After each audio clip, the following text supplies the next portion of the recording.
Chairwoman Maloney, Ranking Member Comer, and committee members, thank you for holding this hearing, because Americans of all walks of life can and do agree that gun violence is a real problem. Gun violence is a leading cause of death for American children, which is a public health issue, not a private evil hearts problem. Indeed, no prevailing philosophy, theology, or world history suggests that evil is unique to the United States.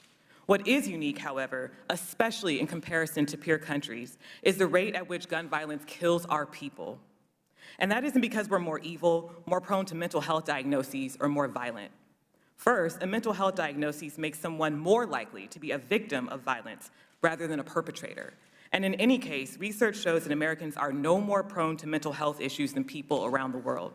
Second, research suggests that America isn't necessarily more violent than our peers, but because guns are so readily available, we are decidedly deadlier. When it comes to gun violence, we're quite literally off the charts. That's why countries like Australia, Canada, and Germany warn their citizens to take extra precautions when traveling here. And that's also why hundreds of families will get the dreaded news that their loved one has been shot today.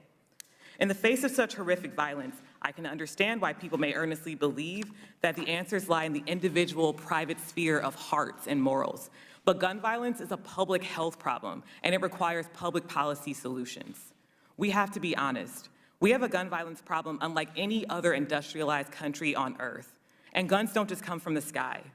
Those opposed to regulation claim that people who want to get guns to commit crime could circumvent gun laws by going to the black market, as though the black market were a given. But it's not. Loopholes combined with the lack of accountability and unlawful, irresponsible, and negligent gun industry practices feed the black market.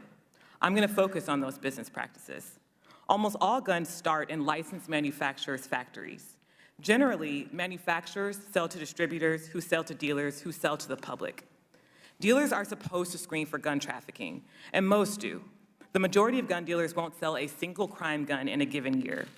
But the most recently available data shows that 5% of licensed dealers sell about 90% of crime guns. And you might be asking what manufacturers have to do with that.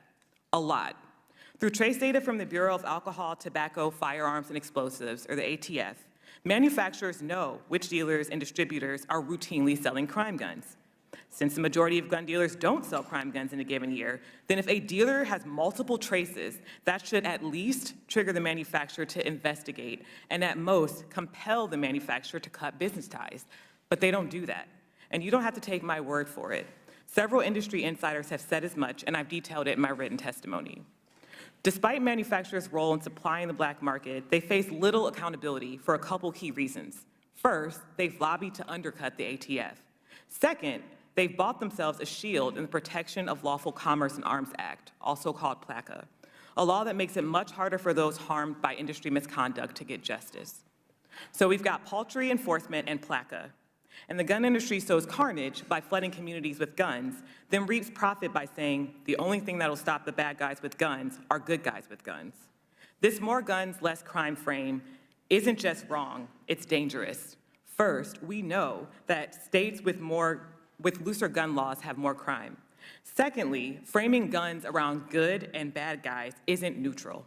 Because of the racial inequities in our society, good guy with a gun is usually code for white, resulting in disparate treatment for black gun owners. For example, police shot and killed Philando Castile, a black licensed concealed carry permit holder during a traffic stop, whereas police were peacefully able to take an armed white man into custody who'd fled after shooting and killing 7 people at a July 4th parade in Highland Park. Further, some manufacturers use militaristic marketing, suggesting that assault-style rifles are the way to protect freedom.